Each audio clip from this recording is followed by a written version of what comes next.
July the 1st, 2024 to order. Madam Clerk, if you will, please call the roll. Commissioner Mark?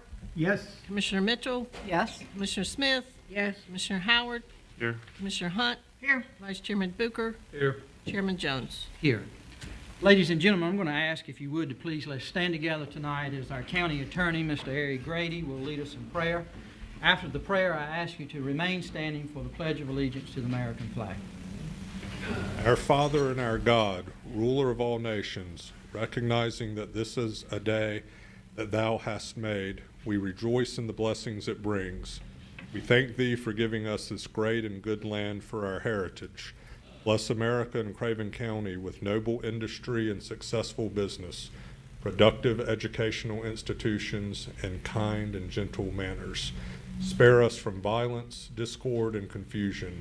Grant to us the ability to preserve the liberties that come from thee. Make of us one united people with justice and fairness that prevails without question, that there be peace among all nations and all people. Bless all those in positions of authority. Guide those who legislate and grant wisdom to those who judge. Amen. Amen. I pledge allegiance to the flag of the United States of America and to the republic for which it stands, one nation under God, indivisible, with liberty and justice for all.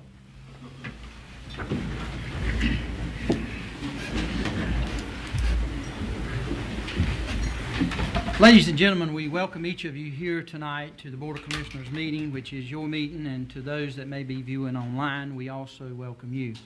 I would ask that we would all make sure, if we could, that our cell phones are on silence so they wouldn't disrupt this meeting. We would appreciate it. Commissioners, you have before you your agenda packets or any items that you desire to add or to pull from tonight's agenda. Here none. Do I have a motion that we approve the agenda? We have a motion. Second. And I have a second. Is there any discussion on the motion?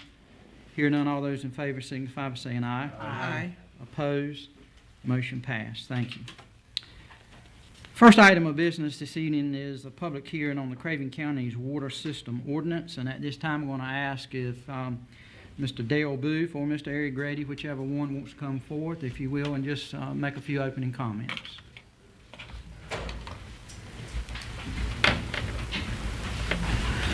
Good evening, sir. Good evening, Commissioners. How you guys doing? All right.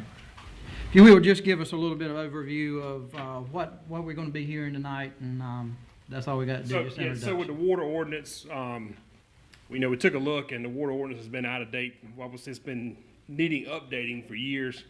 A lot of it pertains to the sewer, which we no longer service in Craven County. That's been long turned over to the city of New Bern and the city of Havelock. And so what we did is we basically went in and updated some things. A lot of our policies that we've been following in the office, we've put those now in our ordinance so that everybody can be aware of the way we run the business procedures.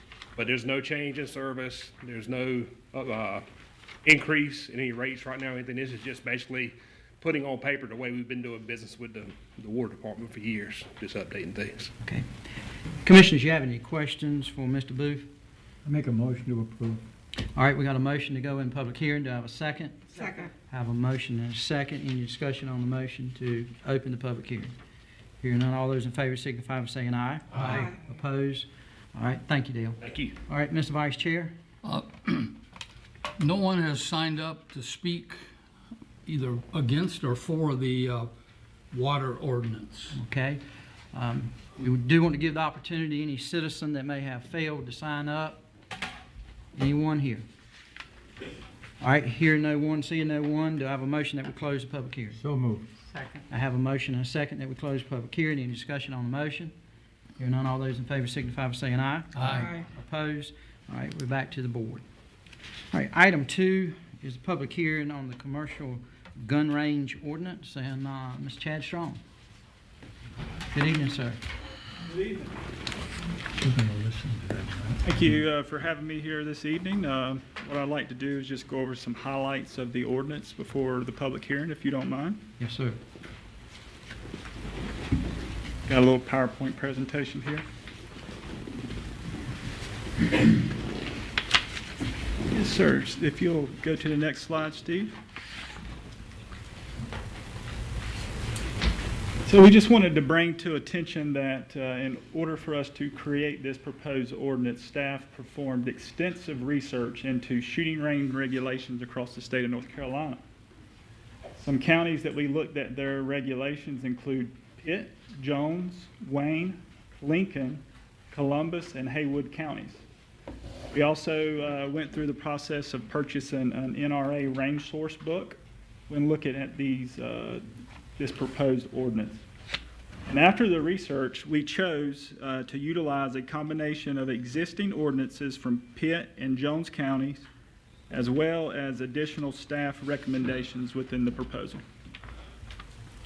Next slide, please. Thank you. This ordinance is intended to regulate the location, establishment, and operational boundaries of commercial outdoor shooting range facilities.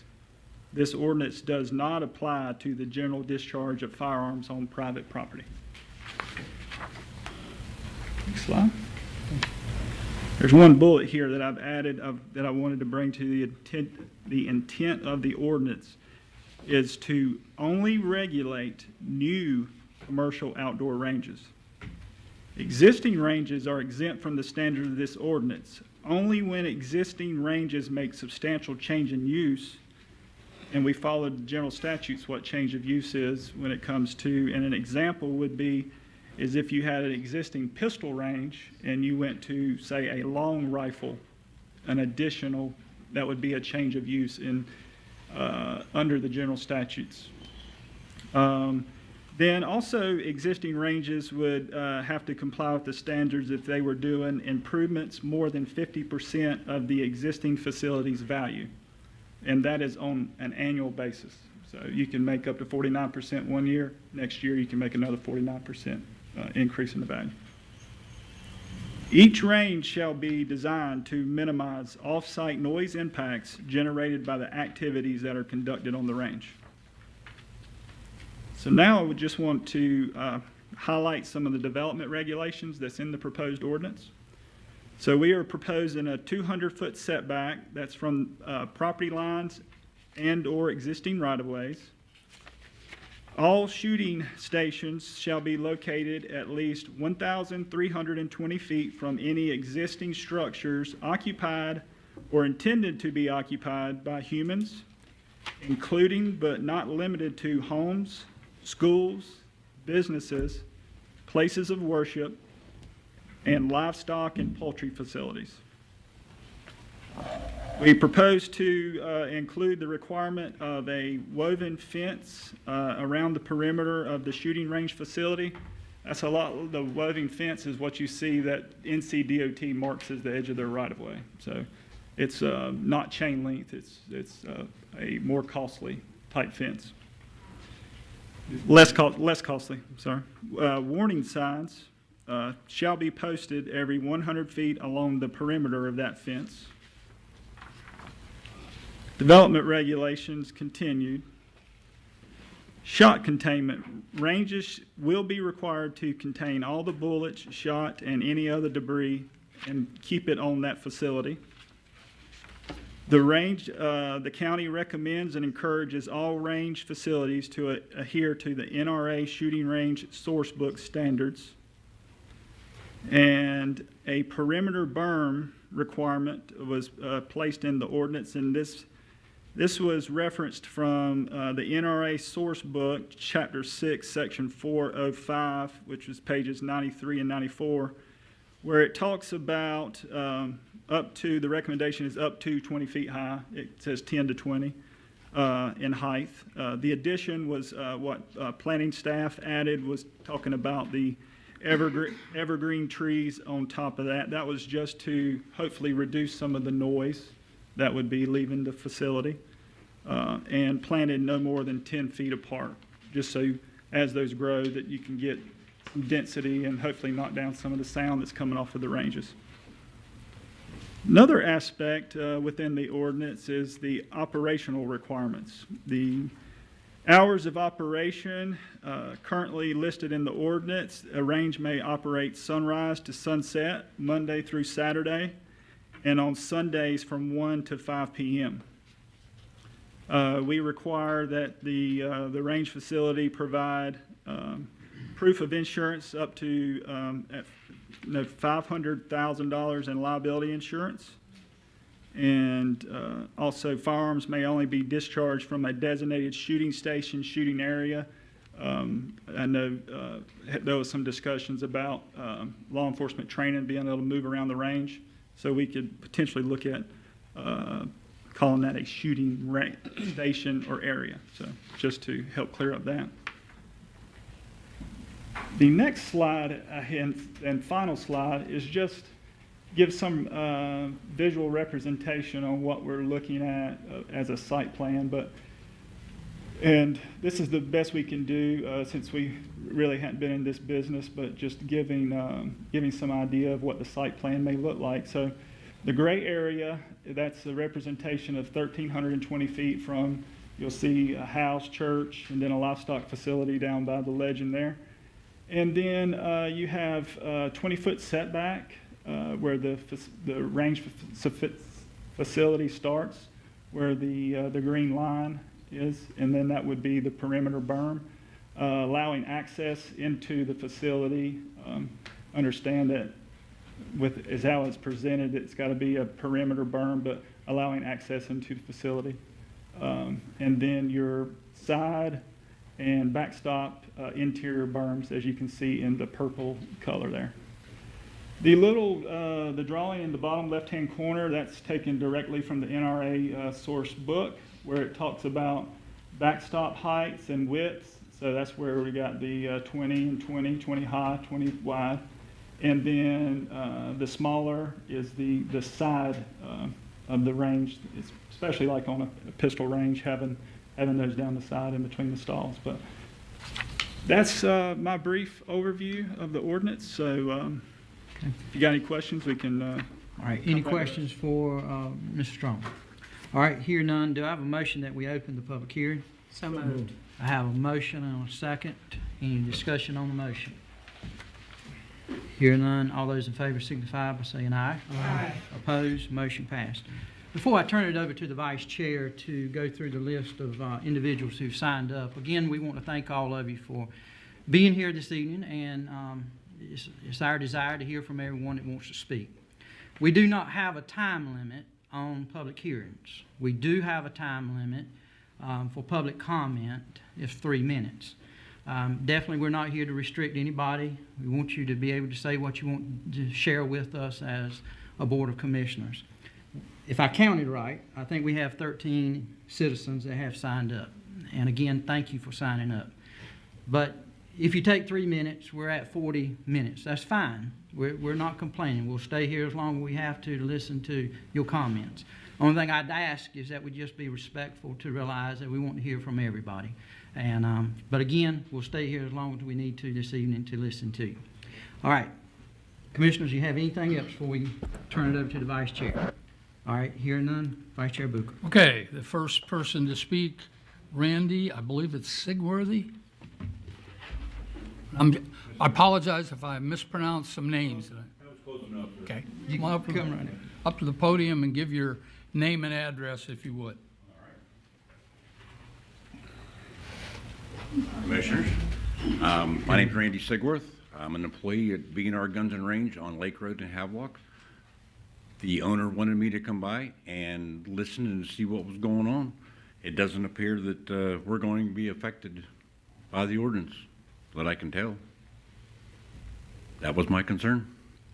Well, as he stated, unless you modify Yes, sir. and or make a major improvement, Market value. you're not impacted. That's all I needed to hear. Okay, All right. thank you. Thank you, sir. Okay, I'm sure I'm not going to get this one right, but the first name is Hal. Yeah, that's me. Hal, pronounce your last name. Okay, thank you. I find many faults with this. One, our local range there, the Craven County Law Enforcement Range, I don't know if this everything that you want this range is going to fulfill. But we're always improving on the range, and range should do that. So if you're improving on the range to make it safer, whatever, and you're changing everything, this ordinance here, you could price us right out. You know, it's so costly that guys like me wouldn't be able to afford to go shoot there. And it's totally not necessary. You're just making a lot of rules and regulations for in the future that you can shut down these ranges. And that's not good, you know. It's not good at all. We're building a brand new rifle range out there, and we've sunk a lot of money into it, a lot of effort. Whether or not that's going to be grandfathered in or not, I don't know, but it's not completed. So how could it be? You're making a lot of rules and regulations to restrict people who want to shoot in a safe place. And I've been around the United States a lot, and there is no safer range than it is over there in Craven County shooting range. You can shoot whatever distance that you want, whether it's on a pistol range, because that's actually limited, you know, but you want to shoot 7 feet, you want to shoot at 10 feet, you want to shoot at 21 feet, you can always do that very easily. And then when you get somebody that's crippled, it's really hard for me to get around, you know, I can drive right onto the range, set up, and shoot comfortably in total safety. But what you're doing with all these rules and regulations is preventing me from doing it. And it's not good. It's not good. You know, these rules and regulations that you have are really not necessary. Thank you. Thank you. Joshua Core.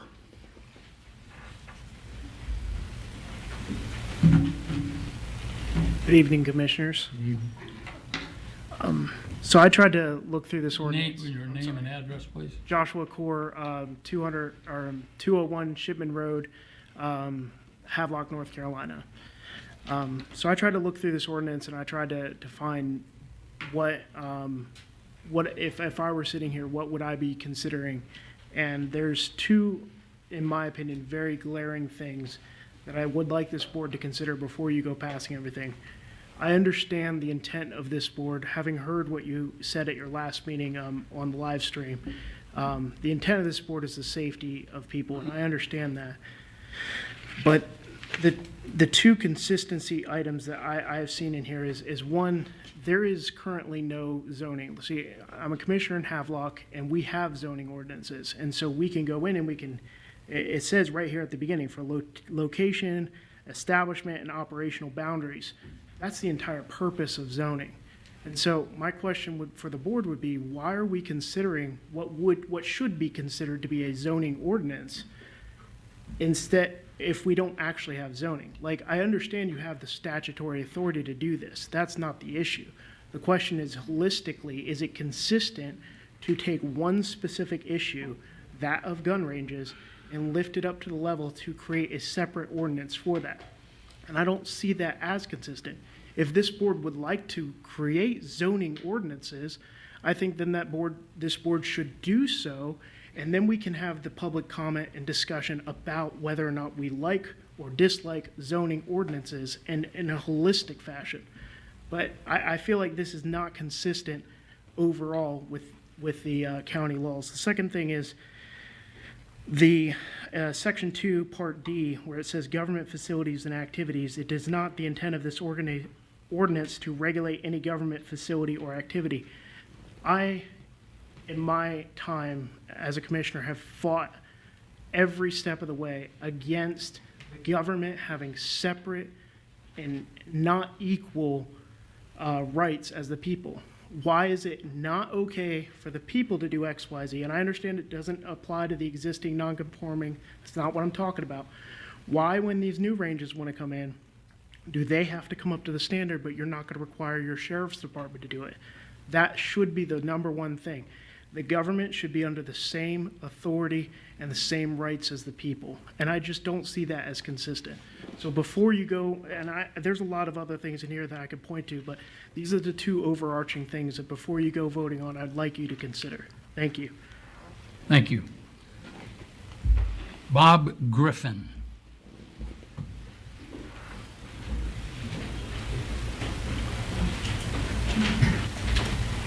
My name is Bob Griffin. I live at 109 Pinehurst Drive in Newbern. I am Bob Griffin, and I'm reading this so I don't screw up and lose track. I am representing CLEOA, CCLEOA, the Craven County Law Enforcement Officers Association. It is a private, nonprofit organization which has 450 members. We have provided a training facility for law enforcement and civilian members since 1968. We are not a commercial operation, but we have a budget in excess of $50,000. The facility is located in the Spring Garden area and encompasses 55 acres. Range management and maintenance is performed by volunteers. At first glance, we are probably not affected by this ordinance. CLEO is concerned that the existing draft ordinance would benefit from an input from existing gun ranges. We would like to assist in its creation. In its current form, it appears unlikely that any private entity with less than a few $1 million will be able to meet the requirements. I will quickly make a few points. The definition of commercial in county law is, listen carefully, commercial business means all non-residential facilities engaged in business or commerce, whether for profit or not for profit, or publicly or privately owned. What? Will this ordinance be the first step to govern all ranges of any size? Noise and safety are the main issues of concern. A shotgun range needs space, not berms. The ordinance needs to recognize this.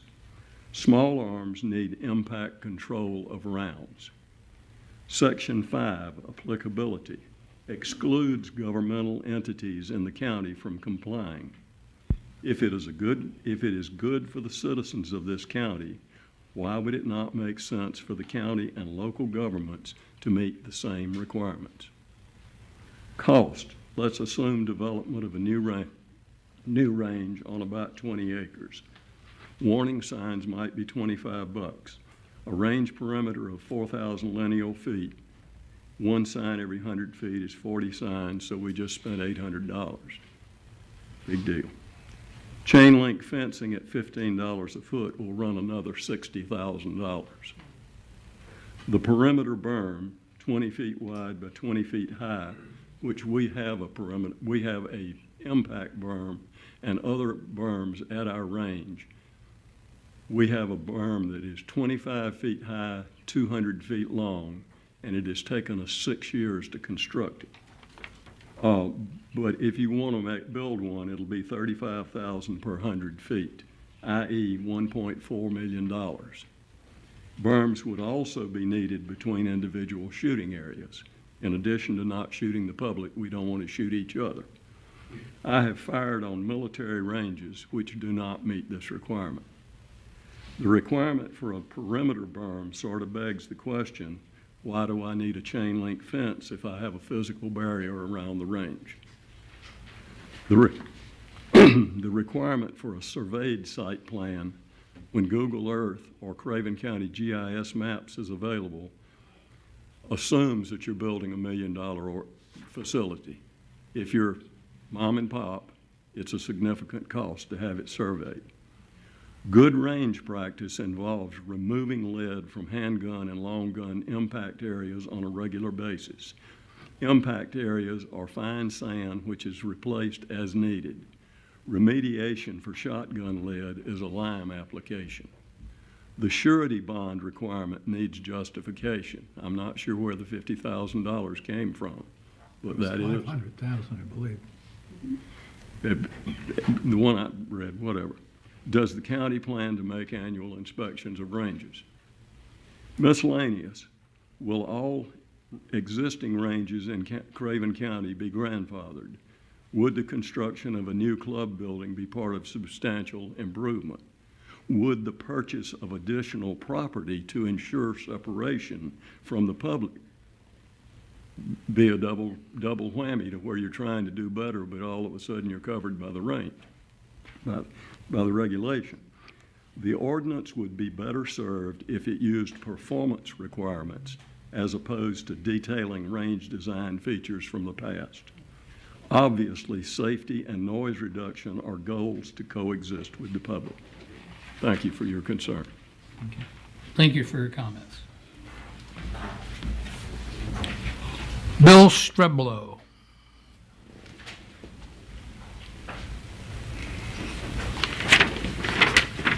My name is Bill Streblow. I live at 3390 Saints Delight Church Road, Newbern, for the past 33 years. I represent our community of about 40 citizens, and we're all for the ordinance. And I'd like to thank all the commissioners for their rapid response to my petition. The one item I did have, do you really want to allow shooting ranges to operate from 5:50 in the morning to 8:30 at night, which is sunrise and sunset in Newbern right now? That changes a little bit as the seasons change and the earth rotates. But if you allow that, we're going to be like Pamlico County's duck impoundments. With all the noise down there, people can't sit on their back porch to drink a cup of coffee. So, other than that, I think the ordinance is just fine. I mean, the citizens of the county need some protection. I understand there's a shooting segment. So, thank you. Thank you. Rusty Bryan.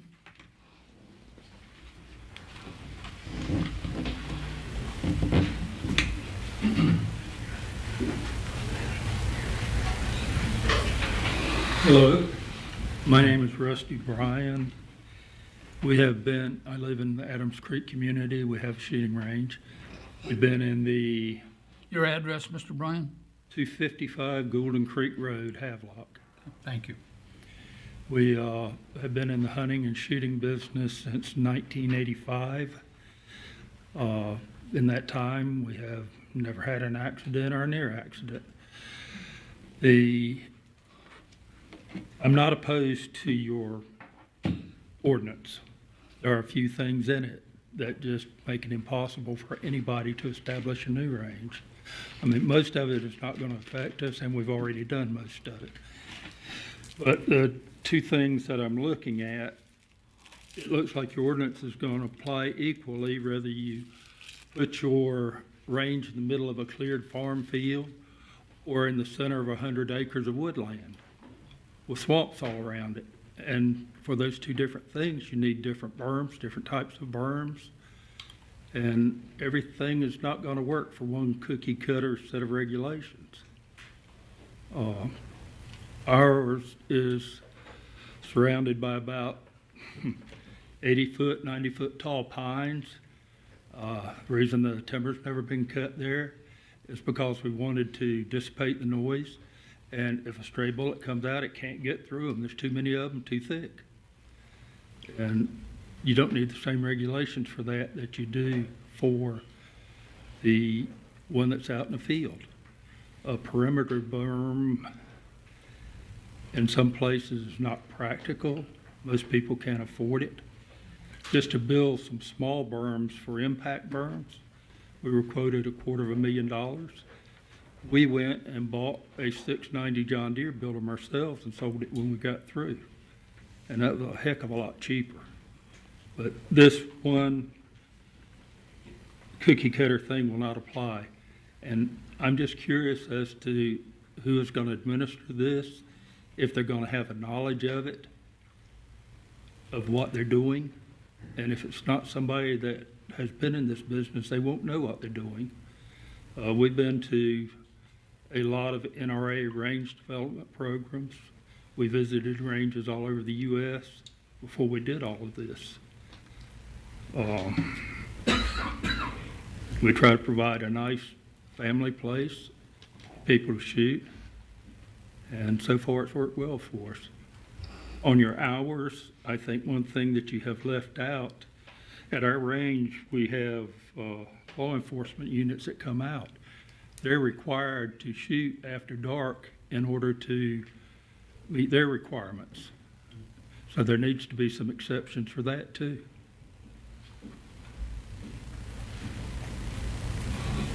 And just a question, not a criticism. I wonder if anybody tried to, I got you on film, but if anybody tried to contact any of the range owners for their input, because they have a better idea of it than most people do, especially if they've been in it a long time. Thank you. Thank you. Thank you for your comments.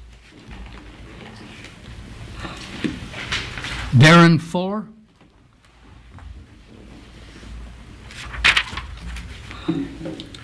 Good evening. My name is Darren Fuller. My address is 1987 Possum Trot Road. I've been a law enforcement officer for 26 years and a law enforcement firearms instructor for 16 of that. I currently own New Bern Firearms Academy, and I offer training classes to citizens.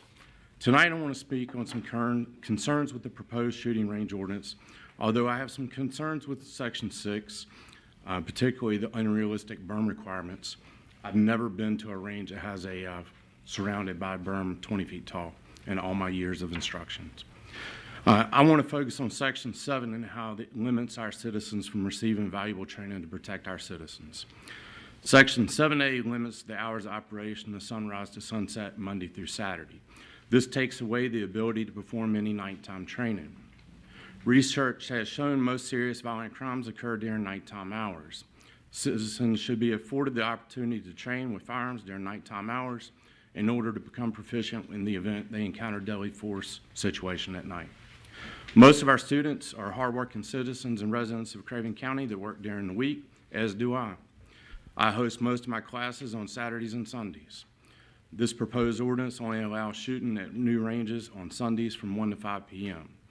This limits our citizens from receiving a full day of training on Sundays. Section 7C, firearms may only be discharged from a designated shooting station defined as a fixed point from which firearms or arrows are discharged. This section limits our citizens' ability to perform realistic training that includes shooting on the move.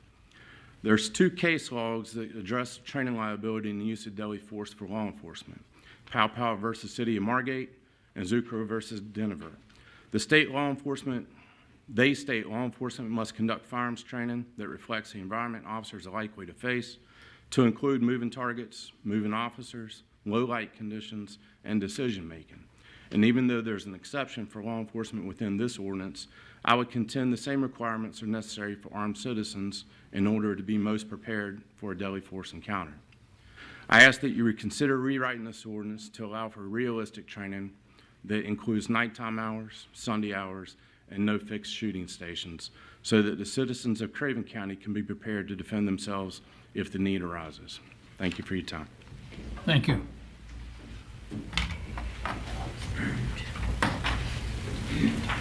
John Bennett? Commissioners, thank you for having me. My name is Jonathan Bennett, 101 Durwood Court, owner of JB Armament, and majority of the reason why all y'all are here today. I will not apologize for trying to provide another safe place for citizens to train safely in a nice area. I do apologize that you guys are here and that this is going on. A couple citizens, but we won't go there. I won't take much of your time tonight. Most of what I wanted to say has already been said. I believe that there should be some professionals in the industry that should be part of this discussion. You know, the zoning department guys, Mr. Chad, Mr. Jack from the county manager's office, they've done a great job. I'm not against an ordinance. I just want it done correctly without infringing on the Second Amendment rights of the Craven County citizens.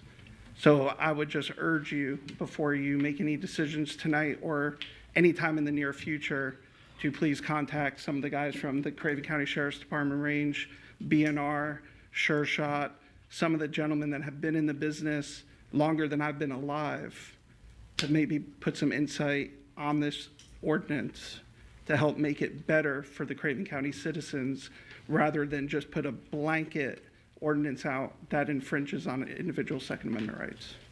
Thank you for your time. Again, I told you I was on tonight. Thanks. Thank you for your comments.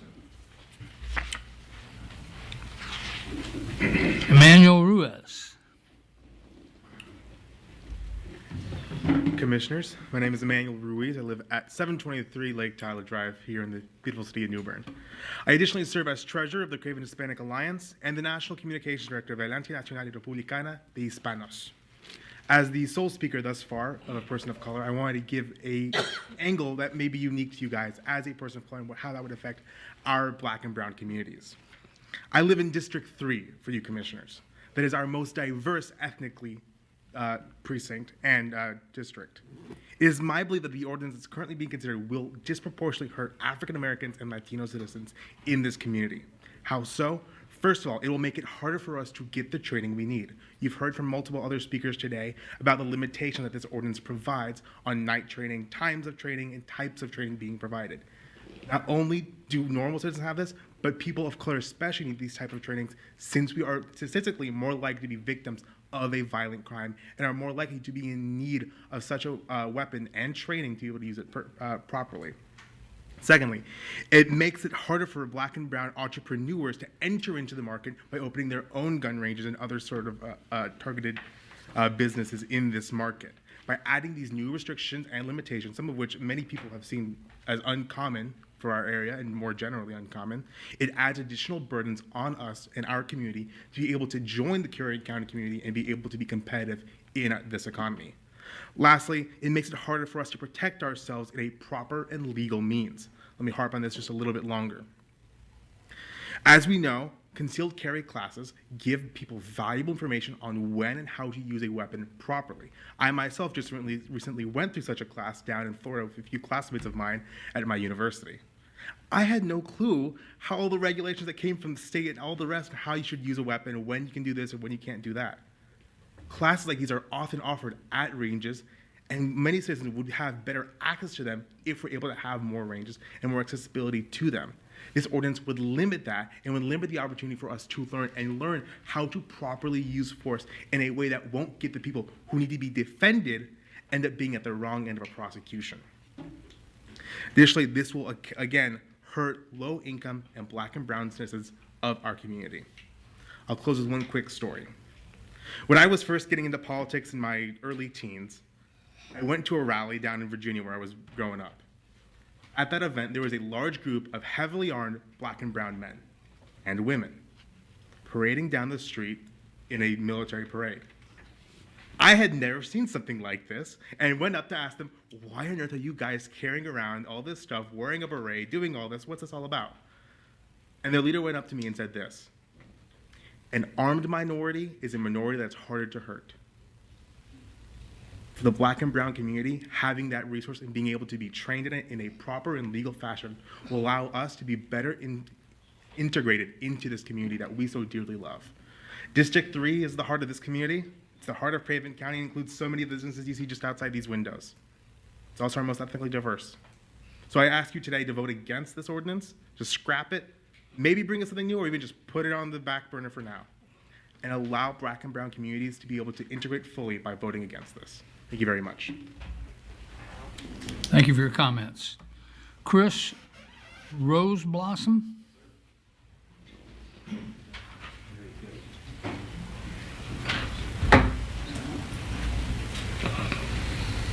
Good evening, ladies and gentlemen. I'm Chris Roseblossom, 418 Isabel Street, New Bern, over in Lake Tyler.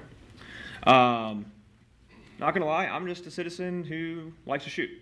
Okay, not owner of a range. I don't have a vested interest. I'm a member of the Craven County Law Enforcement Officers Association.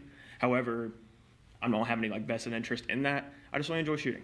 I've been to many military ranges, be it Cherry Point, Lejeune, Camp Pendleton, 29 Palms, and none of them would actually comply with this ordinance. These are military ranges meant to train our nation's finest. Marine Corps. And I enjoy seeing the intent behind the ordinance, that public safety is important and you want to ensure that. And that's an awesome intent to have. However, when you introduce regulations like this, you end up restricting it so much that people can't enjoy a fundamental right of being in the United States of America, and that is shooting firearms. It's protected by the Second Amendment, and it's important for people to learn and do that in a safe environment. If you don't have outdoor public shooting ranges like this, you end up with people shooting in their backyard in ways that may or may not be safe. And this is an outlet to make a safe range.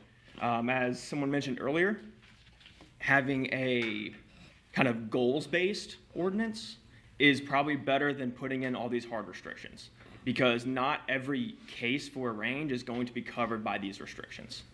And I understand it was influenced by the NRA range source book, and that is a good place to start, and that's a great tool and a great resource. I actually read through it a little bit the other day when I was doing my research, because I'm just to do with Google. And I actually went and, out of curiosity, looked up the other counties' ordinances in the area, specifically some that I actually mentioned earlier. And looking at Pitt County, they have an ordinance that is kind of similar to ours, which it says it was based off it, so I kind of assumed that. Ordinance 9 TAC 21, TAC 92, Section 5. And their first two sections are exactly the same as our Section 6 Alpha and Bravo, but there's a Section 7. However, their Charlie section, 7 Charlie in that same ordinance, has a cutout where it only mentions dwellings, not just structures. So our Section 6C says any structure that's designated to be inhabited. However, there specifically calls out dwellings. So if you have, like, say, a range house that people check in at and it's meant to have people in there, why would you not want that close to your range? Just thinking about that as I was going through it. Once again, just a dude who can read with Google.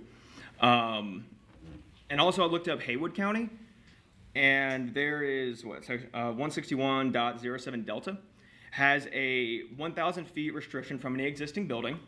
Okay, but it also has an exception for buildings located on the same parcel of land. So if it's on the same thing, you can have, say, a range house. Most ranges have that because it makes sense to have a range house right next to the shooting line. And that is about all the research that I did, and just kind of wanted to set my point up here. So thank you all for your time, and have a nice evening. Thank you for your comments.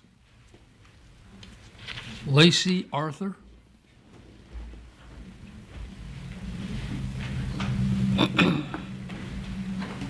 Good evening, y'all.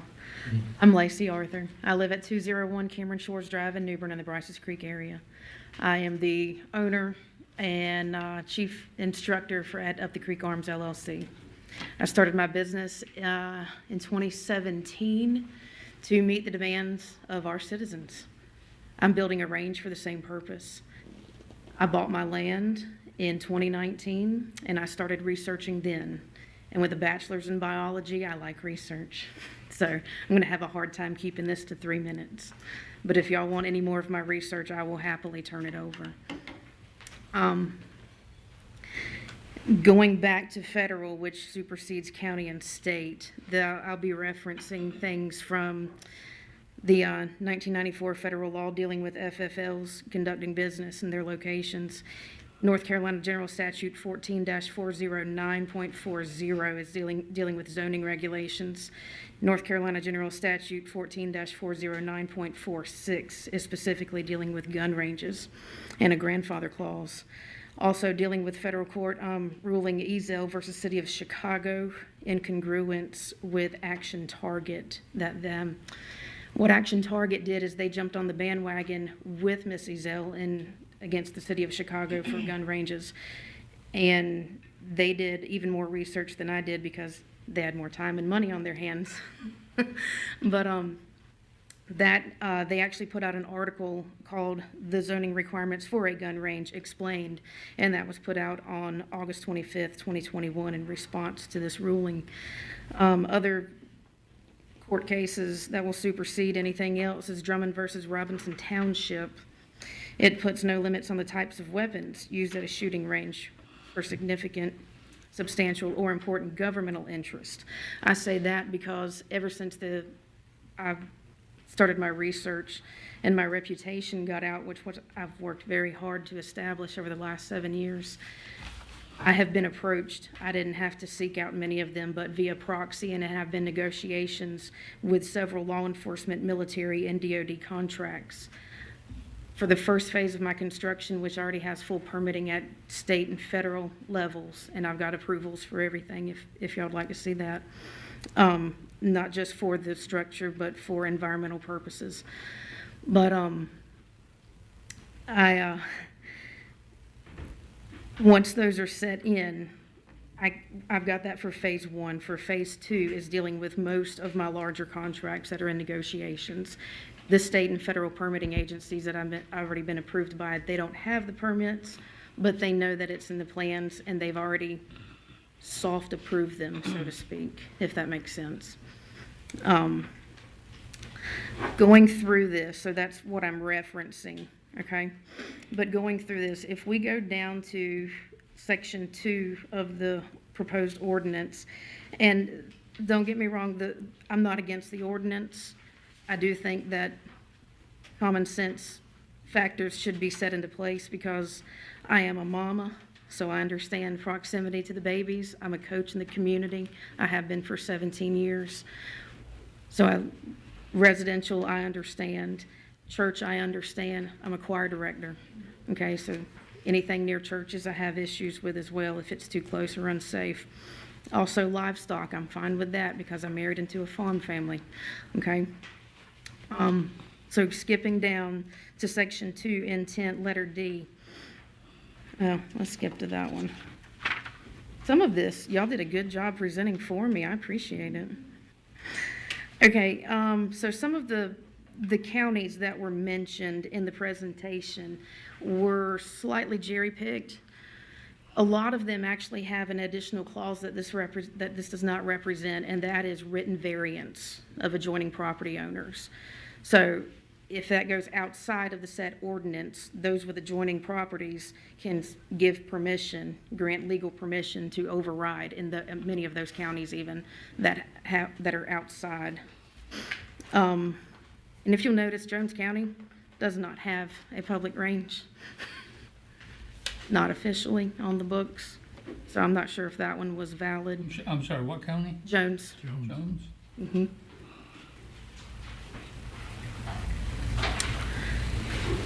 Now, as far as the the fixed shooting stations, I'm gonna pick that one apart a little bit too, because that does not allow for law enforcement, military, concealed carry, defensive, or competition shooting. My range is being built to NRA plus Department of Energy, which is federal standards, and for competition shooting. I'm negotiating with contracts with competitions as well. So a lot of that would also be shot down.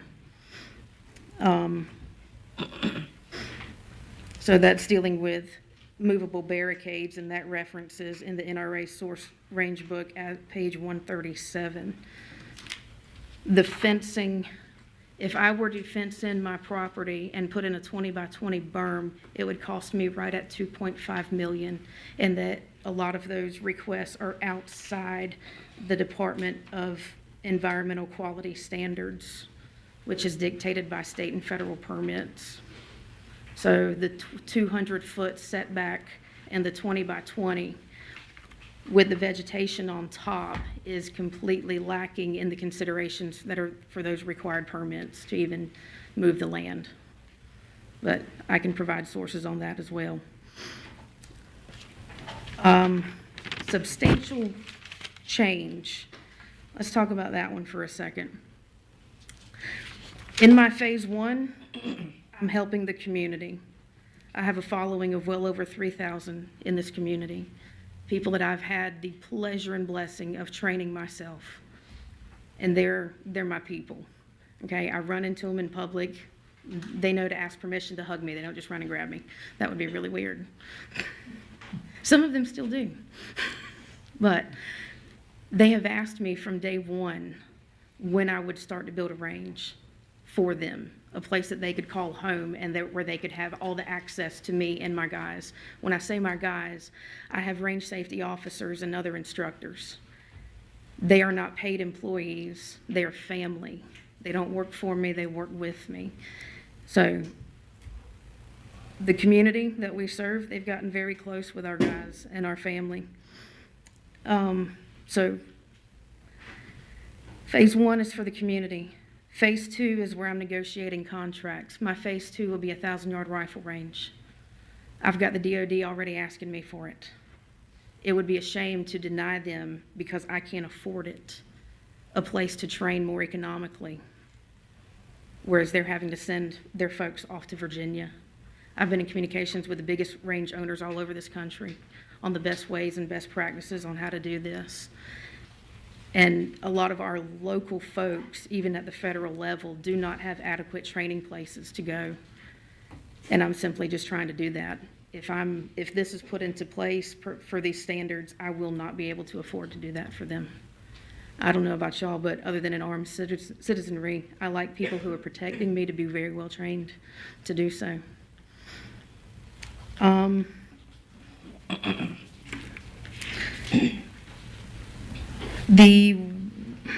Let's go back.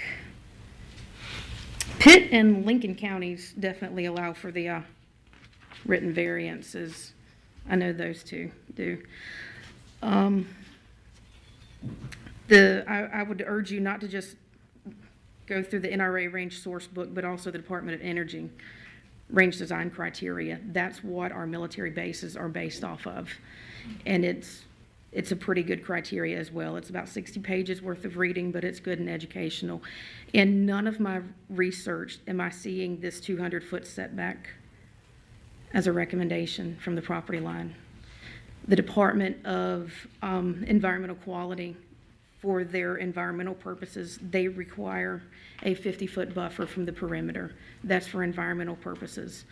But I have not seen it for safety purposes anywhere in reading several counties across North Carolina or major ranges in the U.S.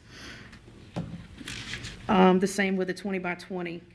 The NRA itself, in their range source book, and I got that certification over a year and a half ago. I've read all of it.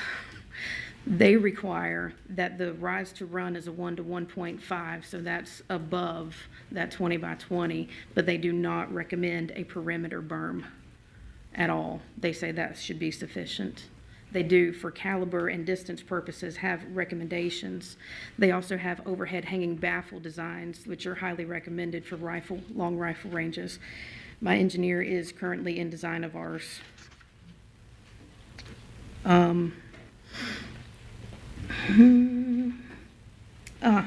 Most of the counties out on that presentation, also outside the written variances, they allow for special permitting purposes for law enforcement and military contracts outside of those shooting hours as well. So basically, you ask permission, ask nicely, and the county will allow you to do it, as well as competition-style shooting. And with regards to the permit application, I did not see a clause that states an acceptable time frame that the range owner should get an answer on approval, denial, and anything like that. So the state and federal permitting offices, they say, we'll have it back to you within X number of days, an answer or recommendations on how to improve your application. So I would recommend that, otherwise it can keep getting kicked down the field indefinitely. Also, the level of fees. What are the fees? Are they affordable for the application process? That's my next question. The $50,000 bond, there is no explanation as to where that goes. If you go through the article by Action Target in the Ezel case, they actually none of their research recommended a $50,000 bond. In my 5 years of research, I haven't found where a county required it either. And I may just be missing it, but I hope not. After consulting with several civil engineers about my design, none of them are going to sign off on anything unless they oversee the entire design. And that cost is exorbitant. I got quoted $1,800 just for a single map. And if they're going to give you the map, they're going to sit and oversee the entire project, and those fees get astronomical as well. No other ordinances in the county, state, or federal require a civil engineer to be in charge of the design. So you might as well be requiring it there as well. As far as the decommission plan, and I'll wrap it up with that. If you adhere to EPA and DEQ standards, they take care of itself because they will fine you by the day into oblivion that you're not in compliance with their environmental standards. So I don't see where that's necessary either. But thank y'all for your time. Thank y'all for your patience and my nerdiness. Thank you for your comments. Obviously, you spent a lot of time preparing, so thank you. Next person would be Michael Thompson. Evening, Commissioners, ladies and gentlemen. I'm Michael Thompson. I live at 348 Station House Road here in New Bern, Croatan Crossing Homeowners Association President. I'm also the Croatan Precinct Acting Chairman. Although I am here to speak in a private capacity, I'm not representing anybody per se. There's nothing that I could say that could clarify anything more, especially Miss Arthur, what she's presented here. I think she is the subject matter expert on this issue, which clearly she nor many of the other gun range operators were consulted on this. I think that's pretty clear. So in its current form, I think it's also apparent to everybody in attendance and even those folks maybe watching the live stream, this proposed regulation, I mean, it's untenable in its current form. There's just too much wrong with it, especially under the guise of safety always being the excuse for which more laws and regulations ultimately take away our freedoms and go to nullify what the gentleman say in his opening prayer. Noble industry and the blessings of liberty, right? And that's what this regulation does in its current form. I'm not a gun range owner, and I certainly wouldn't have the financial means to create one, but these folks here that do, you're literally potentially destroying their investments that they've already made and crushing their future livelihoods. If these folks here don't necessarily stand in opposition, right, to an ordinance, then who am I to stand in opposition of it as well? At least that's my opinion, because again, they're the experts and they're the ones who are putting their livelihoods on the line. But it can be done in a much smarter and better way. One of the things, I think more fundamentally, the opening statement, section 1, the purpose, this ordinance is intended to regulate the location, establishment, and operation boundary of commercial outdoor shooting range facilities. I think that should just be reworded to say this ordinance is intended to prohibit any future commercial outdoor shooting ranges facility, because that's the unintended consequences. Well, actually, it seems at face value that maybe that is the intention of this thing. But if that's not necessarily the case, questioning anybody's motives, the unintentional consequences of this proposal here. Let's see.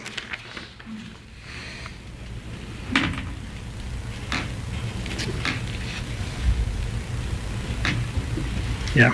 Again, I appreciate your time. There's nothing that I can say that these folks haven't already said, and I certainly hope that the point and the feedback has been resoundingly loud and clear. Thank you. Next speaker is Rick Hopkins.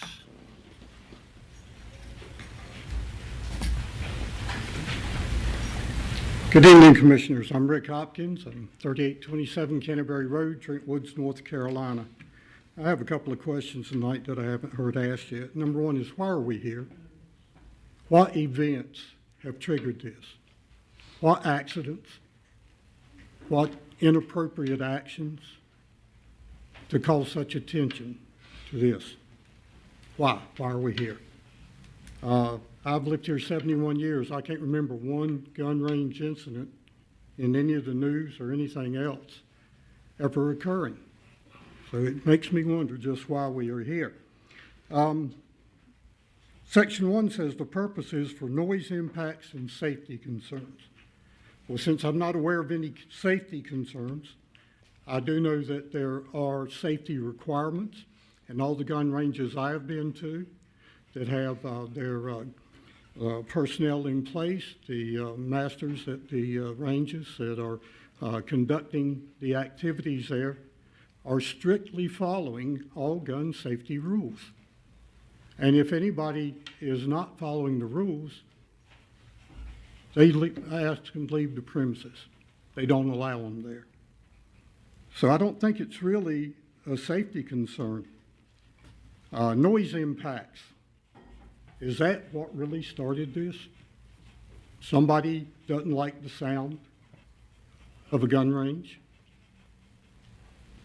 We have a lot of people who don't like the noise from the Harrier jets that land over here at Seminole Airport doing touch and goes. They don't like the jets taking off the end of the runways in Havelock, but you know, we've grown accustomed to that, and we call it the sound of freedom. Well, the sound you hear coming from these gun ranges is also the sound of freedom. And we live in a day and time, in an environment, an atmosphere where there's probably more and more people seeking the training that they are getting at these gun ranges for their own safety and protection. Might not be true here in Craven County, but a lot of things that aren't in Craven County now are on their way. We have open borders, we have criminals, we have terrorists just knocking at our door. It's on the news every single day, depending on the news you watch. If you watch mainstream media, you probably don't hear about 90% of it. Talk to your law enforcement. Our local sheriff will tell you what's going on. He'll tell you that every state is a border state. And now every county is a border county. So we have the need to be able to protect ourselves, to protect our freedoms that are given to us and guaranteed by the Second Amendment. And the only way you can do that is to have legally authorized gun ranges that can provide the training that's necessary. Now, I took my concealed carry training in a gentleman's backyard. He had enough acreage that he could set up a small range in the backyard to qualify for concealed carry. A lot of people have that opportunity now, but that would, I guess, because you had to pay for it, that would be considered commercial. So now he's got to buy a lot more acreage and spend a lot more money to comply with this ordinance. So he's only one. There's many more of them out there that provide that training. I ask you to reconsider what truly is the reason we're here tonight. There's a lot of things that people get annoyed by. A lot of people don't want to live next to a pig farm or a chicken farm. A lot of people didn't like it when they built Weyerhaeuser and they had to put up with that odor. But that's just part of life. Things are going to be annoying to some people. But you don't do away with everything just because somebody is annoyed by it. So I ask you to reconsider it and look at what you're really here for. And thank you for your time. That's the last speaker. Okay.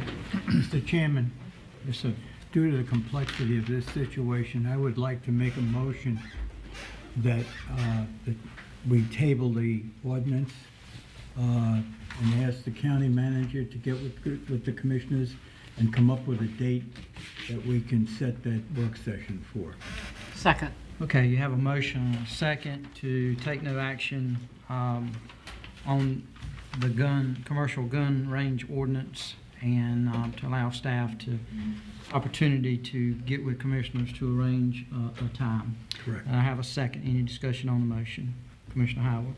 I just want to thank citizens, informed citizens, for coming out and letting us know some of the things that many of us may not have considered. So I want to say I appreciate that. I have the 15 points that were brought up to me, which you guys mostly covered today by citizens calling me. And I know I did have conversations, Mr. Fuller being one of them, with some of you guys in advance before this was brought up. So I look forward to the commissioners continuing to look at this and, coming up with something that's a better product. Thank you. Okay, any further discussion? I have a question. Mr. Grady, if we come back with a revised edition of this ordinance, will we then again have another public hearing? Most likely if the revisions are of substance. If they are minor or technical in nature, probably not, but if the board's going to move on some of the comments that have been heard tonight, I would say absolutely you'd have to have another public hearing. Any further discussion? All right, hear none. Madam Clerk, if you will, please call the roll. Commissioner Mark? Yes. Commissioner Mitchell? Yes. Commissioner Smith? Yes. Commissioner Howard? Yes. Commissioner Hunt? Yes. Vice Chairman Booker? Yes. Chairman Jones? Yes, motion passed. Also, Commissioner's going to ask, I failed to do it, we need a motion to close the public hearing. So moved. I have a motion, and I have a second. Any discussion on the motion? Hear none, all in favor signify by saying aye. Aye. Opposed? We're out of public hearing. On behalf of the Board of Commissioners, I want to thank all of you for your attendance this afternoon, tonight. Definitely, we've taken a lot of notes, and there's going to be a lot of consideration that goes into the next step. There will be no other action taken on this matter tonight. That's been dealt with. You're welcome to stay, but we're going to take a 5-minute recess to allow those of you that need to go home or won't do that opportunity. But again, thank you for being here. Commissioners, we'll take 5 minutes. Commissioners, we'll come back to order. We go to item 3, petition of citizens for agenda topics. Vice Chair Booker, do we We have nobody who is going to speak on agenda topics. Okay, thank you, sir. Item 4 is the consent agenda. Commissioners, you have before you the minutes of the June 17th, 2024 regular session and also the tax releases. Are there any consent agenda items you desire to pull? Second. Okay, we have a motion and a second to approve the consent agenda. Is there any discussion on the motion? Hear none, Madam Clerk, if you will, please call the roll. Commissioner Mark? Yes. Commissioner Mitchell? Yes. Commissioner Smith? Yes. Commissioner Howard? Yes. Commissioner Hunt? Yes. Vice Chairman Booker? Yes. Chairman Jones? Yes. All right, departmental matters. Item 5 is water. We have Ms. Jean Hodges, Dale Booth, and Steve Bennett. I'm going to take this one for the team. All right.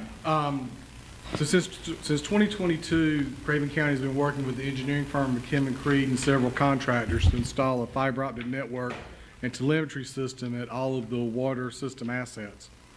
This project was needed in order to reestablish a stable and reliable communication system that was destroyed by the floodwaters of Hurricane Florence. First phase of this project included the installation of nearly 25 miles of new fiber optic cables and the installation of various electrical and telecommunication components located at the water assets. During the scoping and design of this project, it was determined that the fiber optic system within the city limits of Havelock was at capacity and had no availability to provide connectivity to the water tower and water pump located on Highway 101 that serves the water customers in the eastern part of Craven County. An additional fiber optic extension was designed that will install 15,800 linear feet of fiber optic cable from an area close to Tilden Street along Main Street and Fontana Boulevard to an area close to Outer Banks Drive. An RFP was issued on May 6, 2024. A pre-bid meeting was held on May 16th, and bids were received on June 6th. Craven County received 3 bids for this RFP. One bid was deemed unresponsive for not including a bid bond nor a formal acknowledgement of the issued addendum. Thus, the responsive low bidder was River City Construction in the amount of $292,178.12. McKim & Creed's issued a recommendation of award of construction contract for this project to River City Construction. Additionally, staff has experience with this project manager with this firm and is comfortable with their ability to perform the work as specified. Staff recommends the Board of Commissioners award this project to River City Construction and authorize staff to execute all documents necessary to complete this phase of the project. All right, Commissioners, you have any questions for Mr. Hodges? All right, here no questions. Do we have a motion? So moved. Second. Motion from Commissioner Mitchell, second from Commissioner Mark. And this is to award the Phase 2 Havelock Extension to River City Construction for the water telemetry project, and then authorize staff to prepare and execute all agreements. Any discussion on the motion? Hearing none, all those in favor signify by saying aye. Aye. Opposed? Motion passed. Thank you, Board. All right, thank you. All right, next would be B, the Craven County Water System Ordinance Revision. Mr. Dale, you going to do that, or Mr. Eric Grady?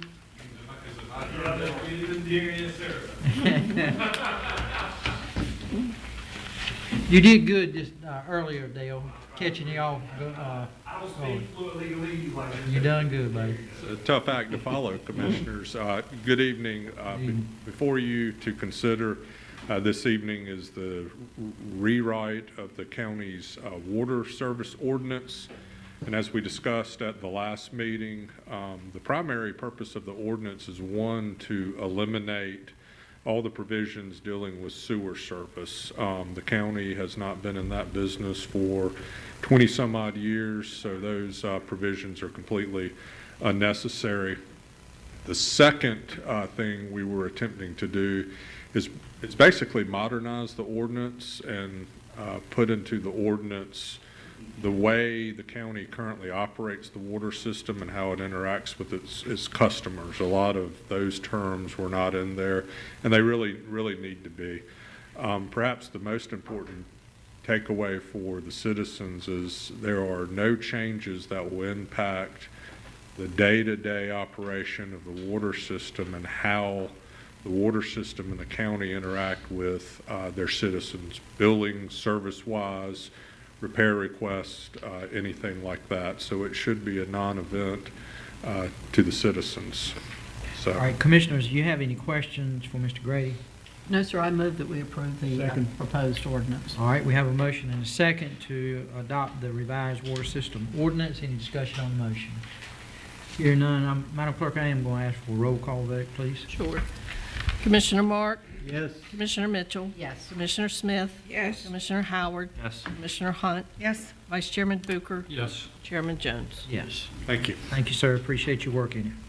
All right, Commissioners, I feel like item 6 has been dealt with, and so we will move past that here, no objection. We will now go to item 7, human resources. And the first one is Hope Mission, the opioid fund budget amendment. Before I invite Ms. Amber to come forward, pursuant to Senate Bill 473, which requires public officials to recuse themselves from awarding any funds to any nonprofits with which they are associated with, we do have, as with other boards, this is just the one we're going to deal with tonight, Commissioner Hunt sits on the Hope Board, Mission Board, and she has asked that she be recused from discussion on this matter. And so I'd like to ask for a vote to recuse Commissioner Hunt.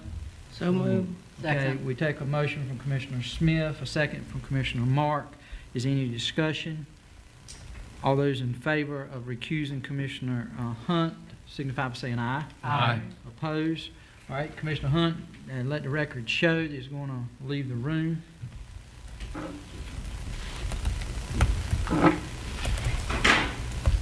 All right, Miss Amber. If anyone wants to wait to the podium for my item.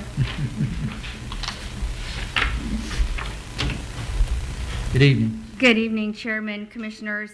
As the Department Head of the Craven County Opioid Epidemic Response, I have 3 items for your consideration this evening. The first is a budget amendment is requested for Hope Mission in the amount of $51,100 from the Opioid Settlement Fund. This is to cover recovery housing support contract services that were removed from the annual budget due to Senate Bill 473, which requires public officials to recuse themselves from awarding any funds to any nonprofits with which they are associated. I'd like to make a motion that we approve this. Okay. Second it. We have a motion and a second to approve the budget amendment in the amount of $51,100. Is any discussion on the motion? Hear none, Madam Clerk, if you will, please call the roll. Commissioner Mark? Yes. Commissioner Mitchell? Yes. Commissioner Smith? Yes. Commissioner Howard? Yes. Commissioner Hunt? Excuse me. Vice Chairman Booker? Yes. Chairman Jones? Yes. All right, Ms. Amber, if you will, hold on. Mr. County Manager, I think the remainder of what we have to discuss, Commissioner Hunt can participate in this.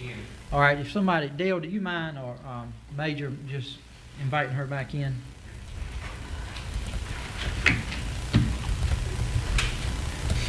You should tell her it failed. Welcome back. We missed you. If you will, let the record show that Commissioner Hunt has come back for discussion on 7B, and that is the resolution to direct the expenditure of opioid settlement funds. All right? Okay, the next item I have for your consideration is what is commonly referred to as a local spending authorization, where the board adopts a resolution to authorize the expenditure of opioid settlement funds. The resolution provided for your consideration takes the same $626,414 already included in your fiscal year 24-25 budget, and it organizes those funds to align with the strategies listed in the North Carolina Memorandum of Agreement. This resolution is a requirement of the NCMOA, and I'm requesting the board adopt the resolution. So moved. Second. All right, you have a motion and a second, and that is to adopt the resolution to direct the expenditure of opioid settlement funds. Is there any discussion on the motion? Hearing none, all those in favor signify by saying aye. Aye. Opposed? Motion passed. All right, and C. Okay, and the final item I have for the board's consideration is the adoption of a resolution allowing Craven County to opt into a new opioid settlement agreement. In 2023, an additional $1.37 billion national opioid settlement was reached with Kroger, which owns and operates Harris Teeter supermarkets in North Carolina. North Carolina approved the settlement in the spring of 2024, and the next stage of the process is for local governments to join the settlement. To maximize the funds available to North Carolina, Attorney General Josh Stein is encouraging all 100 counties and municipalities with populations over 30,000 to join the settlement, and the deadline to opt in is August 12th. A maximum of $40 million in additional opioid settlement funds may be coming to North Carolina if all relevant local governments join the settlement. Craven County is estimated to receive $456,159 from the Kroger settlement between 2024 and 2034. A resolution authorizing execution of opioid settlements and approving the second supplemental agreement for additional funds, referred to as the SAF-2, is provided for the board's consideration. This resolution authorizes the county manager to execute all documents and take all necessary steps to enter into the new opioid settlement agreement. The SAF-2 governs the allocation, use, and reporting of funds from the Kroger settlement.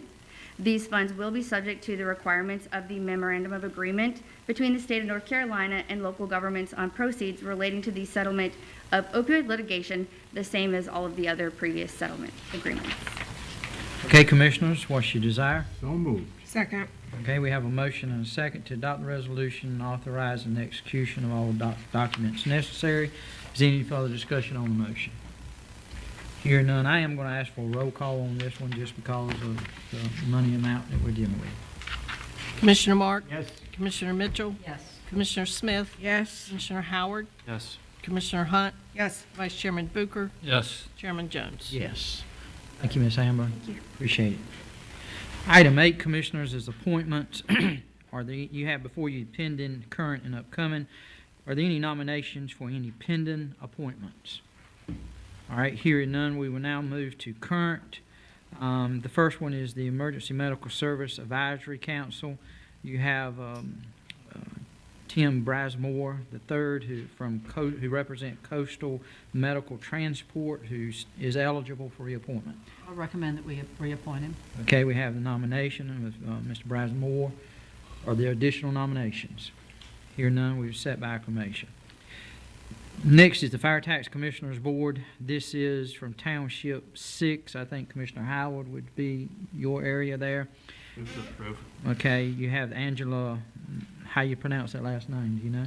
Montemario. Okay, thank you. That's what I would pronounce it as. Okay, so we have Ms. Montemario has been nominated. Are there additional nominations? Hear none, we will set by acclamation. Are there any current that's been forgotten?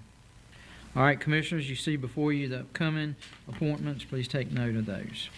Any additional appointments tonight? All right, hear none, we'll now go to item 9, which is the County Attorney's Report. Mr. Eric Grady. Commissioners, good evening again. I have 2 items for your consideration, and for a change, they do not involve tax foreclosure property. The first item is acceptance of the deed for the ABC Board property located at 3493 Morton Drive. It's over off Glen Burnie Avenue near the food line. I think most of you are familiar with that. In light of the ABC Systems new warehousing facility over in Bridgeton, They no longer need this facility, and so they have signed a deed to the county for the facility. And we just need your consideration and hopefully action to accept the deed this evening by motion, second, and vote, and then I'll record it tomorrow. A motion to accept the deed. Second. Okay, we have a motion and a second to accept the deed of the ABC property and authorize staff to record the same. Is there any discussion on the motion? All right, hear none. All those in favor signify by saying aye. Aye. Opposed? Motion passed. Thank you. The other item is the purchase of real estate out on Clark's Road. As the board is familiar from prior discussions, this is a group of several parcels that are technically owned by different LLCs, but they are in turn under common ownership. So for all practical purposes, we're purchasing from one seller. The property is adjacent to the Judicial Center complex and right across the road almost from the entrance to that side of the industrial park. We have before you a contract and a leaseback agreement. The highlights of the contract: we've got a purchase price of $1.2 million, a $25,000 earnest money deposit, and a closing actually on or before July 15th. We've completed our title examination and the title is good. As the board knows, this opens up several possibilities for the county: expansion of the judicial system, a separate point of access to the judicial system, and there is what I would call a shell building on the property, which might help your economic development efforts.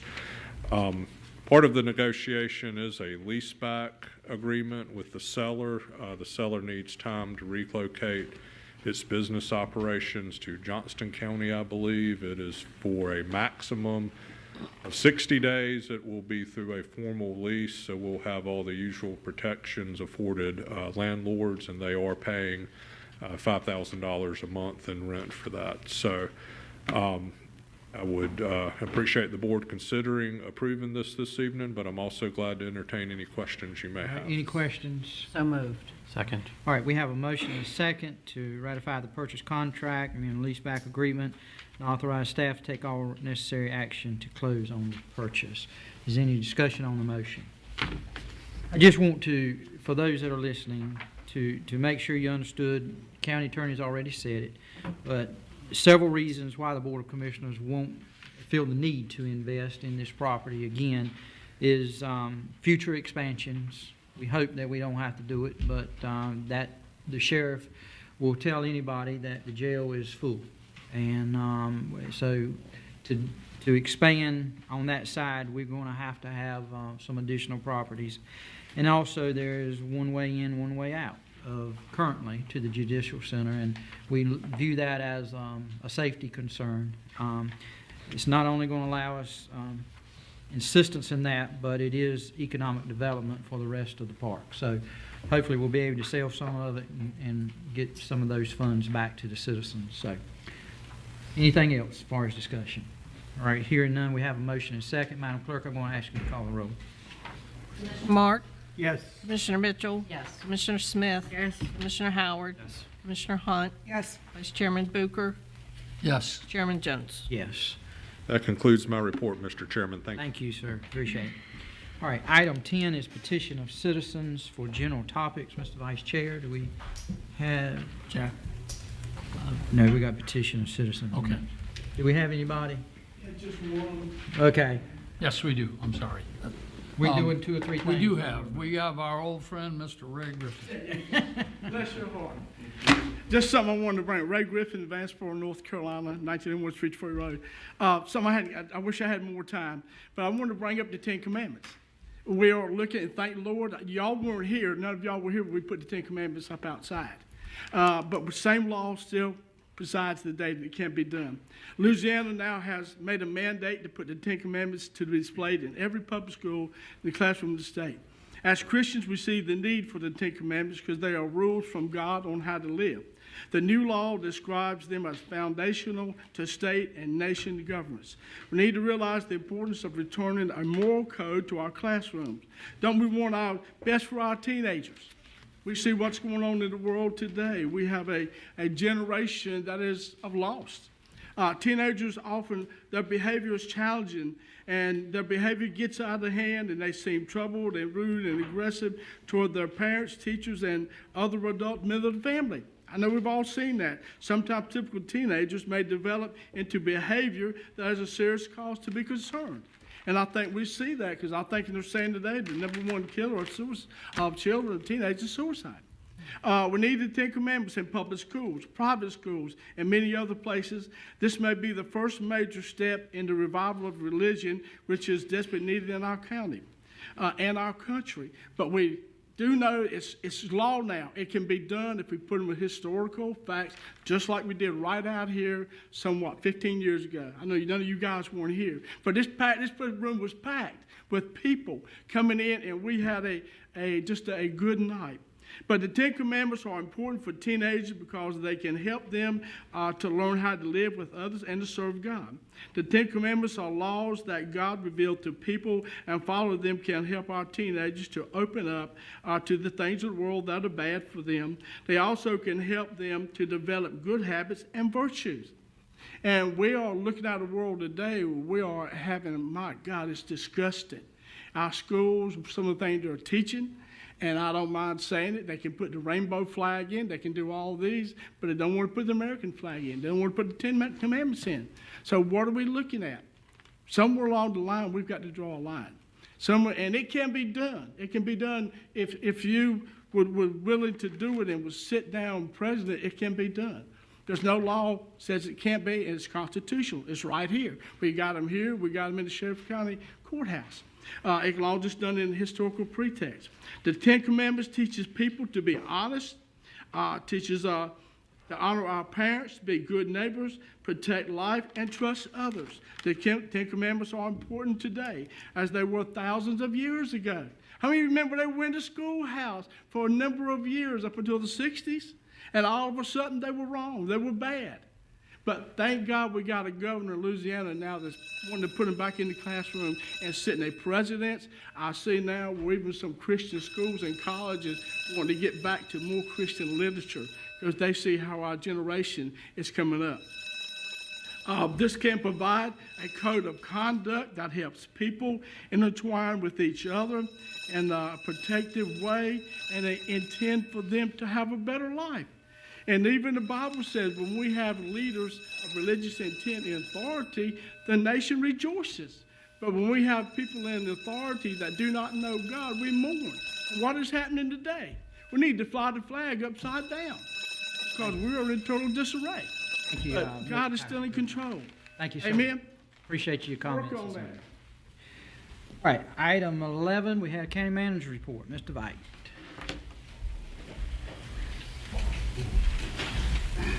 Thank you, Mr. Chairman. I got so excited, Gene had to remind me we had petitions of citizens tonight, so I was all ready to come. A couple quick things for you. Happy New Year. Start of the new fiscal year for the county today. I don't even try to attempt to talk to Craig on a day like this, but I know he's excited for a new budget. I would tell you, just review, a lot of folks had to raise their taxes this year across North Carolina, and I think because of some of the things this board's done in fiscally conservative, we did not. And quite frankly, we didn't use fund balance. And I think that's really important to put in perspective when you see what others are doing. You're starting to see those budgets come out. So just put that to you. Next meeting, we will be dealing, just like we did tonight, we'll be dealing with leftover items from budget that, of course, get trapped in the Senate bill, which you referenced earlier. So I'll just remind the commissioners, we'll do a dance somewhere toward the end of the agenda where we'll recuse you and we'll come back. I think there's about 6 or 7 of those things that'll come at the next meeting, so just making you aware of that. That'll be on July 15th. Last week, I was able to attend the Global Transport ribbon cutting for the new C-130 facility dealing with FRC East. What a great event. The chairman was able to attend, and Shane attended with me from my office. Great event, a lot of energy there, a lot of moving pieces, and if you remember, this is one of the ways that FRC can grow the workforce, but also grow facilities so that we can come back and reimagine the base at Cherry Point. So it was good to see this step going, looking toward the future for what happens on Cherry Point in the out years. So great event there. And lastly,